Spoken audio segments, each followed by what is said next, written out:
बिस्मिल्लाहिर्रहमानिर्रहीम। अस्सलाम वालेकुम नादरीन, आप यूट्यूब चैनल देख रहे हैं। मैं इमरान खान हूँ। डोनाल्ड ट्रंप ने एक मरतबा फिर जंगबंदी में तौसीह कर दी है। यानी डोनाल्ड ट्रंप का तो अजीबोगरीब हाल कर दिया ईरान ने। ऐसा लगता है कि ईरान को बिल्कुल पता है और उसकी गहरी नज़र है कि डोनाल्ड ट्रंप पे अमेरिका में कितना दबाव है। अब वो इस दबाव को इस्तेमाल भी कर रहा है। ईरान को इस बात का आइडिया है कि अमेरिका दुनिया में तनहा होता जा रहा है, उसके पुराने सारे साथी उसको छोड़ गए हैं और इस वक्त आलमी सतह पर उसको वो हमायत हासिल नहीं है जो माजी में हुआ करती थी। जबकि डोनाल्ड ट्रंप की अपनी हुकूमत और पोजीशन अमेरिका के अंदर काफ़ी कमज़ोर है और वो मिड टर्म इलेक्शन जीतने की पोजीशन में भी नहीं है। इन सारी चीज़ों को देखते हुए और डोनाल्ड ट्रंप के और अमेरिका के बदलते हुए मुतालबात को देखते हुए ईरान ने साफ इनकार कर दिया। पाकिस्तान ने बड़ी कोशिश की, ईरानियों से बात की, अमेरिकन से बात की, बार बार बात की और कोशिश की किसी तरह ये मुज़ाकरात दोबारा इस्लामाबाद में हो। आबना हुरमुज़ तो बंद है, रावलपिंडी भी बंद है। पिछले 3-4 दिन से रावलपिंडी के शहरियों का जीना हराम किया हुआ है और जो दोनों शहर हैं रावलपिंडी और इस्लामाबाद, वहाँ पे कभी छापे मारे जाते हैं, कभी रास्ते बंद किए जाते हैं, कभी मार्केटें बंद की जाती हैं। अजीबोगरीब सूरत हाल पैदा कर दी गई थी, लेकिन वो मुज़ाकरात जो होने थे वो नहीं हो पाए। यहाँ मेरे पास खबर है डोनाल्ड ट्रंप ने एक मरतबा फिर जंगबंदी का ऐलान कर दिया है कि जंगबंदी में मैं तौसीह कर रहा हूँ, लेकिन इस मरतबा उसने ड्यूरेशन नहीं बताया कि कितने अरसे के लिए किया है। देखिए जरा ट्रैक रिकॉर्ड आप देखें। पाकिस्तान ने रेस्क्यू किया है बार बार डोनाल्ड ट्रंप को। पाकिस्तान ने बार बार डोनाल्ड ट्रंप को फेस सेविंग दी है, वरना यहाँ पे तो कोई सुलह करवाने वाला भी नहीं है। यहाँ पे तो कोई ऐसा भी नहीं है जिसकी दरखास्त पे डोनाल्ड ट्रंप जंग करना रोक दे या लड़ाई से पीछे हट जाए। पिछली मरतबा आपको याद है डोनाल्ड ट्रंप को लड़ाई रोकनी थी तो डोनाल्ड ट्रंप ने पाकिस्तानी वज़ीर आज़म को एक ट्वीट भेजा था जिसे as it is copy paste कर दिया था पाकिस्तान के वज़ीर आज़म ने गलती से, और उसके बाद डोनाल्ड ट्रंप ने उसी का हवाला देते हुए जंग को रोक दिया था। और इस मरतबा फिर ऐसा ही हुआ कि पाकिस्तान के वज़ीर आज़म से ही अपील करवाई गई और डोनाल्ड ट्रंप ने कहा जी ठीक है मैं एक दफ़ा फिर जंग रोक देता हूँ, और पाकिस्तान के वज़ीर आज़म ने डोनाल्ड ट्रंप का शुक्रिया भी अदा कर दिया। ये 3 मरतबा हो चुका है। पहले ये हुआ था कि डोनाल्ड ट्रंप ने ये अनाउंस किया कि वो पूरी सिविलाइजेशन को तबाह कर देगा, वो तमाम पावर प्लांट्स को उड़ा देगा, तमाम पुलों को उड़ा देगा और ईरान को तबाही के इस तरह के मंजरनामे में बदल देगा। ईरान का मंजरनामा पूरा तबाही से ऐसे बदल देगा कि ईरान कई दहाइयों तक वापस खड़ा नहीं हो पाएगा। ये इस किस्म की बड़ी खौफनाक धमकियां डोनाल्ड ट्रंप ने दी थी। उन धमकियों के बाद ईरान ने डरने से इनकार कर दिया और ईरान ने कहा ठीक है जो आपने करना है वो आप करें। और फिर डोनाल्ड ट्रंप डेडलाइन देता रहा। पहले डोनाल्ड ट्रंप ने 2 दिन की डेडलाइन दी, फिर 6 दिन की डेडलाइन दी, फिर जनाब डेडलाइन को मजीद बढ़ा दिया और फिर पाकिस्तान की जानिब से एक ट्वीट आता है और डोनाल्ड ट्रंप कहता है जी मैं 2 हफ्ते के लिए मजीद रुक रहा हूं। इन 2 हफ्तों के बीच में शुरू में मुज़ाकरात हुए जो नाकाम हो गए। डोनाल्ड ट्रंप ने फिर धमकाना शुरू किया कि दोबारा मुज़ाकरात में बैठो तो मैं ये कर दूंगा वो कर दूंगा, और ईरान मुज़ाकरात में नहीं बैठा। डोनाल्ड ट्रंप ने काफ़ी धमकियां दी। पाकिस्तान के फील्ड मार्शल ईरान में गए, 3 दिन वहां पर रहे, उनसे बातचीत की और डोनाल्ड ट्रंप को बताया कि ईरान के फलां मसाइल है उनको आप हल करें। खास तौर पे जो बैरूनी नाकाबंदी ये की हुई है अमेरिका में, आज आपको मैप की मदद से दिखाऊंगा कि ये नाकाबंदी उन्होंने कहाँ की हुई है, इस पे ईरान के जो एतराज़ात थे वो भी बताए। और डोनाल्ड ट्रंप ने फिर जनाब फतह का ऐलान कर दिया और झंडे गाड़ दिए। ईरान ने फिर इनकार कर दिया। डोनाल्ड ट्रंप ने फिर धमकी लगाई, ईरान ने फिर इनकार कर दिया। और अब डोनाल्ड ट्रंप ने एक मरतबा फिर धमकी लगा दी थी। उसने कहा मैं पूरा मुल्क ही धमाके से उड़ा दूंगा अगर ईरान हमारे साथ कोई डील नहीं करता तो।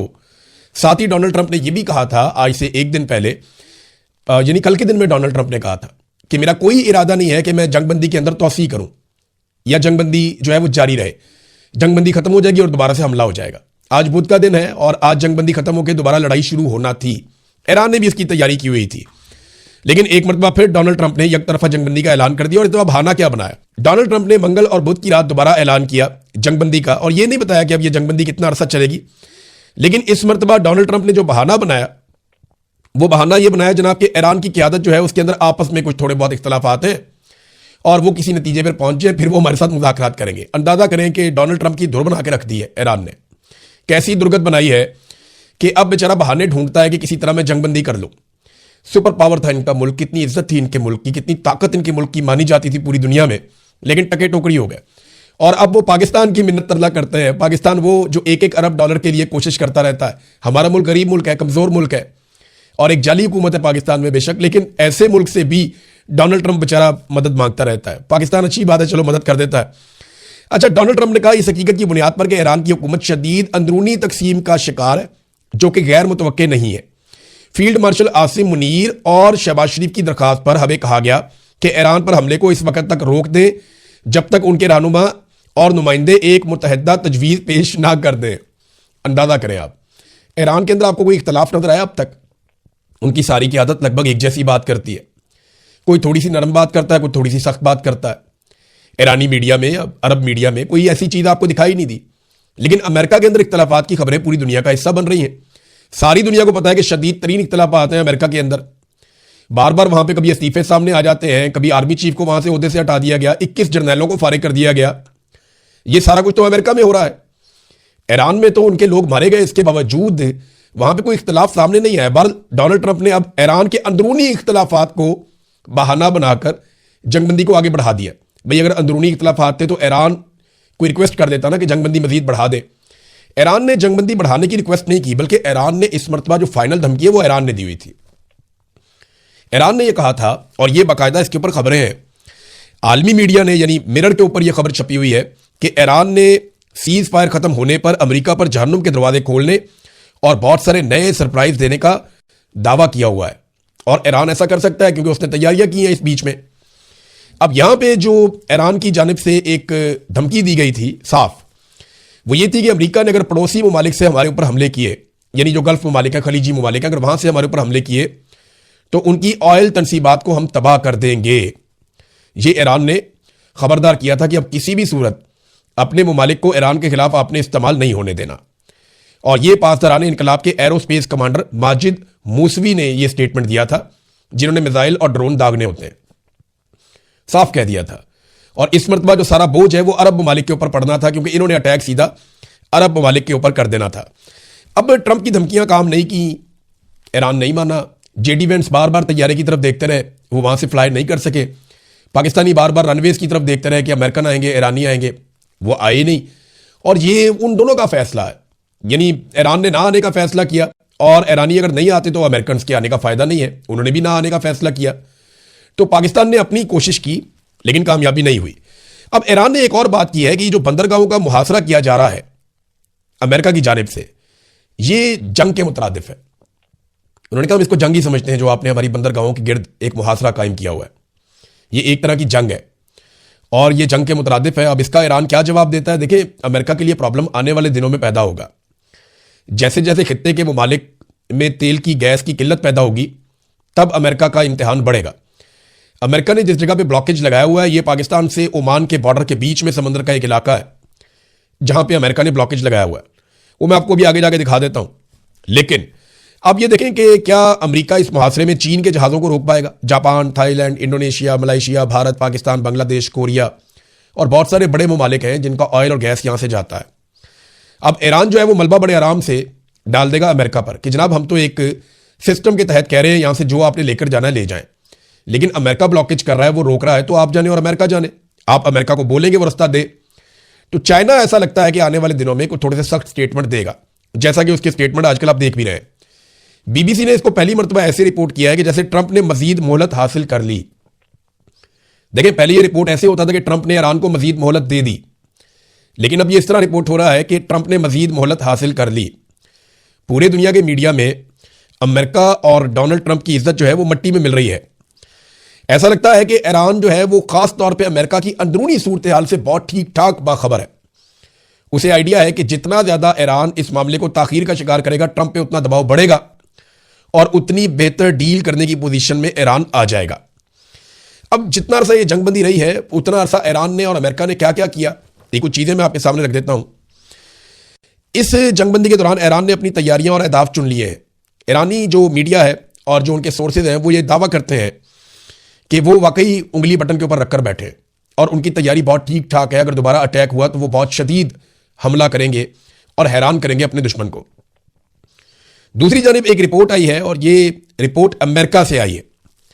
अमेरिका का एक इदारा है centre for strategic and international studies.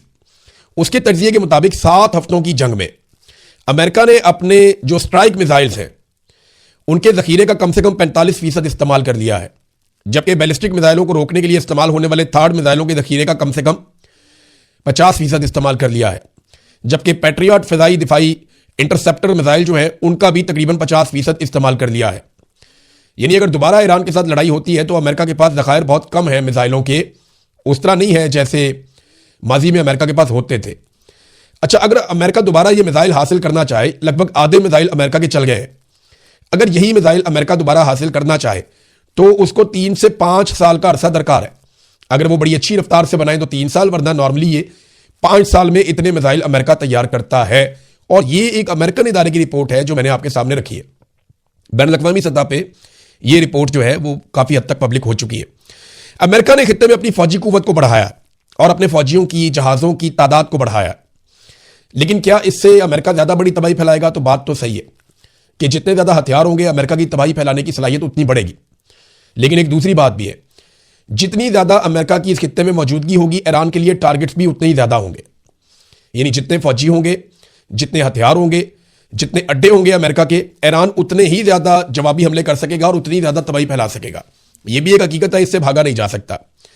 अच्छा, जंगबंदी के दौरान ईरान ने अपने इत्तेहादियों से शानदार सफारतकारी की है और मजीद सपोर्ट आलमी सतह पर हासिल की है।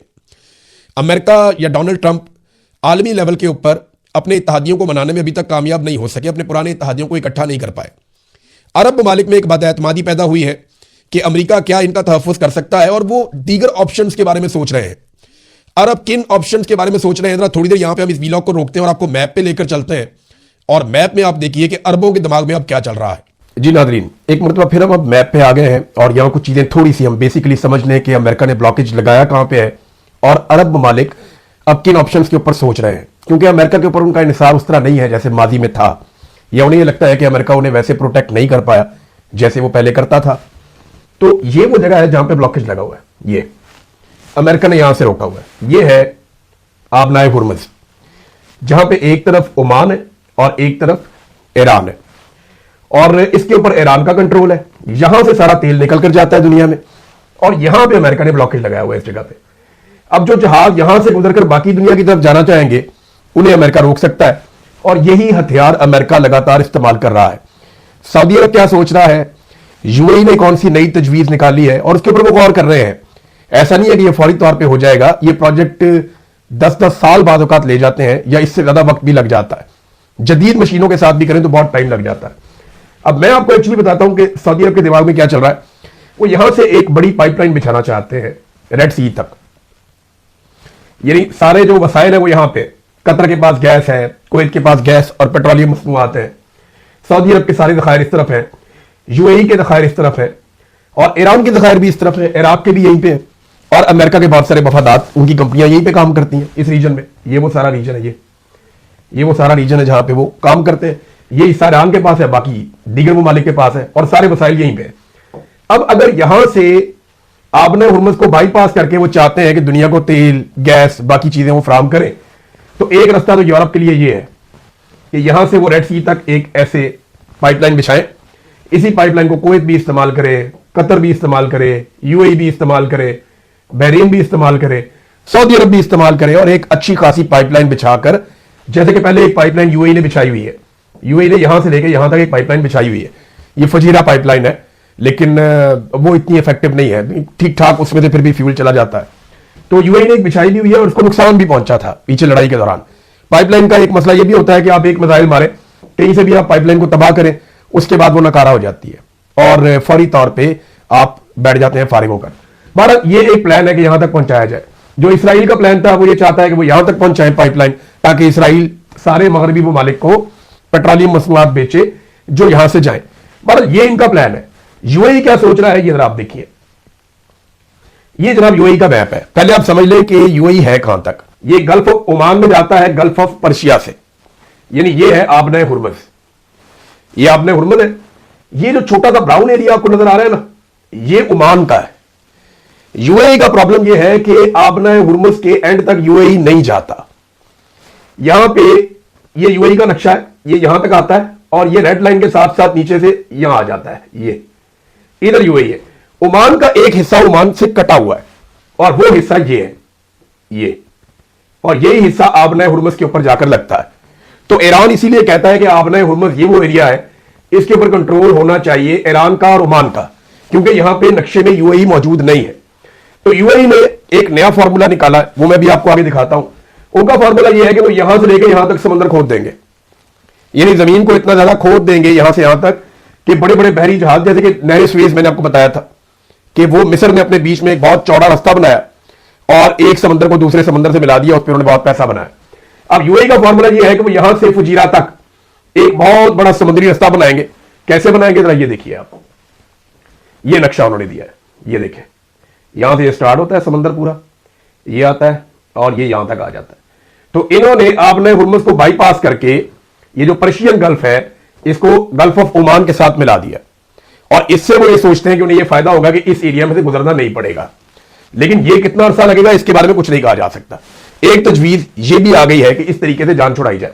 अच्छा, ये एक बहुत बड़ा डेवलपमेंट का प्रोजेक्ट भी बन जाएगा। जैसे ये साथ साथ इन्होंने पहले आपने देखा ये बहुत बड़े बड़े इन्होंने एरियाज बनाए हुए हैं, बहुत महंगे एरियाज, ये दुनिया के महंगे तरीन रिहायशी विलास यहाँ पे है। तो अगर बीच में समंदर आएगा तो इसको भी उसी तरह सजाएंगे। मैं आपको दिखाता हूं कैसे। ये देखें, ये उनका आइडिया है। ये ऐसे समंदर को वो लेकर जाना चाहते हैं, और अभी तो आइडिया है लेकिन ये एग्जीक्यूट कर लेते हैं, और इस तरह ये इसको डिजाइन करना चाहते हैं कि इसको भी ये बेचेंगे, बहुत बड़ी रियल एस्टेट की एक मार्केट भी बनेगी। तो ये अरब ममालिक अलग अलग चीजों पे सोच रहे हैं, लेकिन किसी के पास भी क्विक सोल्यूशन कि फौरी तौर पे ये मसला हल हो जाए, किसी के पास ऐसा हल नहीं है। जी नाज़रीन, अब आपने देखा कि वहां जो अरब ममालिक हैं वो दीगर किन चीजों के बारे में सोच रहे हैं, और ये चीजें तभी दिमाग में आती हैं जब आपको इस बात का यकीन हो जाए कि ये खित्ता पहले जैसा नहीं रहेगा। डॉलरों की किल्लत भी हो रही है। यूएई की मिसाल आपके सामने है कि उन्होंने अमेरिका से ये कहा कि हम दीगर करेंसियों में नहीं तो फिर काम करने पे मजबूर हो जाएंगे। तो डॉलर की एक किल्लत है वहाँ पे, और अरब ममालिक को बड़े मिसाइल का सामना है, वहाँ से लोगों ने पैसा निकाला भी है बहुत बड़े पैमाने पर। अगर ईरान, एक और चीज़ है और एक सवाल है मेरा कि अगर ईरान और खलीजी ममालिक के बीच में एक नया चैनल खुल जाता है, उनमें आपस में बातचीत होती है, जो आबनाए हुर्मुज समेत दीगर मामला के ऊपर टेबल पे बैठ जाते हैं, तो अमेरिका का पत्ता तो हमेशा के लिए साफ हो जाएगा। देखिए ना, बरतानिया ने इस बीच में एक इत्तेहाद कायम करने की बात की थी, जिसमें यूरोपीय ममालिक के अलावा खलीजी ममालिक और दीगर कुछ ममालिक मिला के लगभग 50 ममालिक मिलकर एक इत्तेहाद बनाने की कोशिश कर रहे थे। और यह इत्तेहाद अमेरिका की मदद और शमूलियत के बगैर आबनाए हुर्मुज समेत दीगर मामलात के ऊपर ईरान के साथ मामलात करने का सोच रहा था। अगर अमेरिका के बगैर दुनिया यहां पे अमन अचीव कर लेती है तो अमेरिका एक ऐसी पार्टी बन जाएगा जिसे सारे कहेंगे जी आप लड़ाई बंद करें, हम खुद संभाल लेंगे। तो ये अमेरिका की चौधराहट के लिए एक बहुत बड़ा मसला बन जाएगा। फर्ज करें ना, ईरान इन ममालिक से बराह रास्त बात करता है, चाइना के जरिए से, पाकिस्तान और तुर्की की मदद से, या दीगर और ममालिक है, मिस्र है, बहुत सारे और ममालिक हैं, उनकी मदद से मामला तय कर लेता है। तो अमेरिका और इसराइल अपनी फौजी बर्तरी के बावजूद हर मैदान में ये जंग हार जाएंगे। ईरान ने मादी की निस्बत इस मरतबा अरब ममालिक के हवाले से सख्त मौक़िफ़ लिया है, और जो वार्निंग जारी की मैंने आपको पहले ही बता दी कि अगर हमारे पड़ोसी ममालिक ने अपनी सरजमीन अब इस्तेमाल होने दी तो हम डायरेक्ट उनकी ऑयल की जो तनसीबात हैं उनके ऊपर ही अटैक करेंगे। अब नाज़रीन, पाकिस्तान के अंदर एक ढिंढोरा पीटा जाता है और बार बार कहा जाता है कि डोनाल्ड ट्रंप हमारी बड़ी बात मानता है। देखिए, इसमें मैं एक चीज़ आपके सामने रख देता हूं। डोनाल्ड ट्रंप पाकिस्तान की बात नहीं मानता। पाकिस्तान डोनाल्ड ट्रंप की बात मानने पर मजबूर है, क्योंकि यहां पे एक जालिम रजीम है जो इंसानी हकूक़ की खिलाफ वर्जियां करके, मैंडेट चोरी करके ज़बरदस्ती आकर बैठा हुआ है। एक ऐसे फील्ड मार्शल है जिन्होंने एक्सटेंशन ली हुई है और इस्तिस्ना लिया हुआ है, और एक जाली हुकूमत उन्होंने अपनी मर्जी की बनाई हुई। अब ये लोग मिलकर अमरीकी सदर के साथ बेहतरीन ताल्लुकात कायम रखना चाहते हैं, और जो वो कहता है ये वो कहते हैं, जैसा वो कहता है वैसा ये करते हैं। अगर देखें ना, इतने इनके अमेरिका के साथ ये कह रहे हैं जी वो हमारी बात मानता है, हमारे बड़े अच्छे ताल्लुकात हो गए हैं, तो ज़रा 100-200 अरब डॉलर की सरमायाकारी ले आए ना पाकिस्तान में। अगर अमेरिका इतनी बात मानता है तो सरमायाकारी लाकर दिखाओ पाकिस्तान में। अगर इतनी बात मानता है तो भारत से अपना पानी छुड़वा ले। अगर इतनी बात मानता है तो उसके साथ मसला कश्मीर पे बात कर ले, वो हल करवा ले, और इसराइल से सीज फायर पे आमादगी करवा ले। देखिए ना, आप बोर्ड ऑफ पीस में भी आप कहें ना अमेरिका को, इसराइल के ऊपर बार बार फलस्तीन पे हमले क्यों कर रहा है इसराइल, वहां से भी सीज फायर के ऊपर अमल दरामद करवाएं। फिर IMF की शराइत ही आप नरम करवा लें अगर इतनी है वो आपकी बात मानता है तो, या कोई कर्जे अपने माफ करवा ले, या कोई सूद अपना माफ करवा ले, या ईरान और रशिया से, जैसे इंडिया ले रहा है गैस और पेट्रोल वहां से रशिया से और ईरान से वो लेता है, वैसे ही आप भी कोई रास्ता निकाल ले अगर अमेरिका आपकी इतनी बात मानता है। तो सादी बात यह है कि अमेरिका बात कोई नहीं मानता हमारी, हम उसकी बात मानते हैं, जो वो कहता है वैसा हम करते हैं। और ईरान पाकिस्तान को स्ट्रेटेजिकली एक ऐसे मुल्क के तौर पर देखता है जिसके साथ वो हमेशा ताल्लुकात बेहतर रखेगा। उसकी वजह यह कि हमारा बॉर्डर आपस में लगता है, और एक नया फ्रंट ईरान कभी नहीं खोलेगा। वो हत्तुल इम्कान कोशिश करेगा कि पाकिस्तान के साथ ईरान के बेहतरीन ताल्लुकात कायम रहे, ताकि जब भी कभी वेस्ट के साथ बात करनी पड़े तो ये एक ऑप्शन हमारे पास हमेशा मौजूद रहे। नाज़रीन, बाकी चीज़ें आपके साथ शेयर करूंगा नेक्स्ट वीलॉग में। अब तक लेते हैं, अपना ख्याल रखिएगा, अपने चैनल का भी। अल्लाह हाफ़िज़।